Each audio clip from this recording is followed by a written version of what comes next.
Right, let's do the player ratings because I know they're ready to go in the forum, and I am back with you at 8 o'clock tonight. We need a goalkeeper, don't we? 5.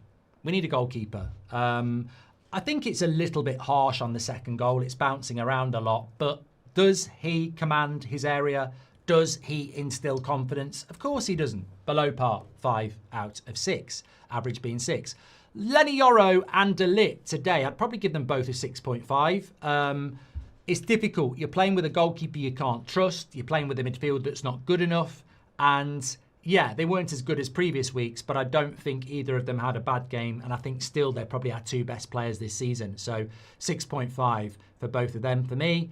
Luke Shaw, probably a 6. Yeah, the left-hand side was our weakness, but more because of Delo. They were getting down that side more than the right-hand side, which is interesting when you've got Ahmad playing down the right-hand side. Burnley couldn't really exploit it, but they definitely did exploit our left-hand side. So I'd give Luke Shaw a 6. Look, Ahmad defensively, they didn't really exploit him, but going forward, I don't think he was that good up until the penalty. So I'd give him a 5.5. Yeah, I do agree. Look, he wins as the penalty at the end. He's a dangerous player. I really do like him, but he hasn't had the best start to the season. He can be a lot better. He was poor against Grimsby. He was probably slightly below average tonight. I'd give him a 5.5, but he did win the penalty, and for me, that was a penalty. So it's a big moment in the game. Casemiro, 5.5 for me. I mean, people said his passing was good, but look, that midfield got ran through a lot. We can't control games. Games are won and lost in the midfield, and the reason we can't comfortably put teams away is bad finishing, but it's also we always let people back in because we can't control a game. 5.3. Bruno, probably my man of the match today. I'd give him a 7. Longevity probably gave it him that because I thought Mason Mount played well. But, you know, he scored the penalty. Yeah, look, Bruno was a 7 today. Look, I like Bruno. I like him as a 10. I don't like him in the midfield. He's erratic. He's indisciplined. He's our best player and worst player at times. But I'll give him man of the match today. It was a big moment. He missed last week. You know, it meant a lot to him. He's not going anywhere. He's going to be a very important player for us. He's going to be a contentious issue all season if we play him as a number 8. But today, against Burnley for 300 grand a week, he should be bloody man of the match, really. I mean, what do you expect? He's our best player.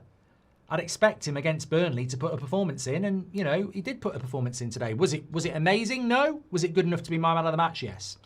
Delo was a 5 for me. I know he got the assist, but there was a lot of misplaced passes. There was a lot of poor defensive work. There were some good crosses into the box. You can never doubt his personality, his hard work. You know, I like him as a player. I like his dedication to the cause, but he's not a left back. You know, he's woefully imbalanced. He did get a good cut back for Mbeumo. He never stops running, but he is a weakness, you know. Mbeumo, 7. Thought he had a good game. Could be a man of the match as well. Absolutely got no problem with that. I've given it to Bruno. You could give it to Mbeumo. Lovely goal. One of the bright sparks in the team. Really like this signing, and I think he's growing game by game. I think he has lacked fitness because of how late he came into the squad, but he seems to be getting better by the game. That's 2 goals in 2 games. And I think this is a really important point I made in the watch-along. When Burnley equalise last season, I think we're in big trouble. This season, we score again straight away. That's why we bought Mbeumo and Cunha. They are Premier League game changers, and although they did equalise again, I was very impressed with how quickly we got back into the game. So if you get Mbeumo man of the match, I ain't got a problem. In fact, I think he might be man of the match for you lot.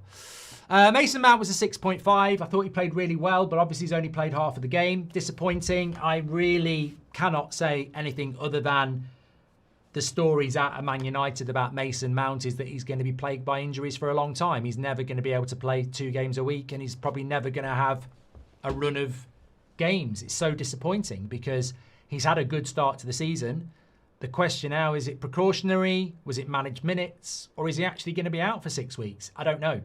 But we can't be shocked. And to be honest, if he's out for a couple of months, I'll be fuming. But what can you do?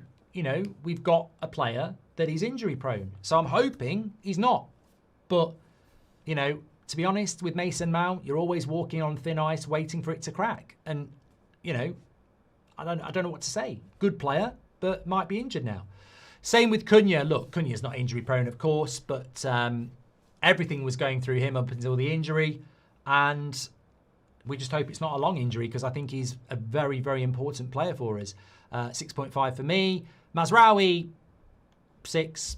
You know, good to have him back. Mainoo, probably a 6. Some would say a 5.5. I don't think, you know what? I don't think Mainoo did a lot wrong against Grimsby, and I don't think Mainoo did a lot wrong today. Is he the player everybody's prophesying? No. No, he's a work in progress. I think Amrim's absolutely correct. Mainoo needs to stay and fight and improve. Is he ready to be in the team? No. Xerxes, look, he ain't fit. 5.5, he ain't fit. Looked good against Grimsby, looked off the pace today. He's had no pre-season. He looked like a player that wasn't fit. You know, he should have scored that goal. There was a few good flicks, but, you know, I think he'll get better with match sharpness, certainly. Alfresco says, what game were you watching giving Bruno man of the match and Mbeumo man of the match? I gave him the same score, mate. If you want to give him Mbeumo man of the match, fine. Benjamin Šeško, 5.5. Yeah, good couple of chances on his head. Couldn't get them on target. Doesn't look that sharp. Needs to get sharp over the international break. This international break is actually good because players that aren't going on international duty get 2 weeks in their legs. Players that are going on international duty, as long as they don't get injured, come back with a couple of games under their belt. So I don't mind the September international break because the players that are behind catch up. But hopefully we'll start to see what Šeško's all about after the international break.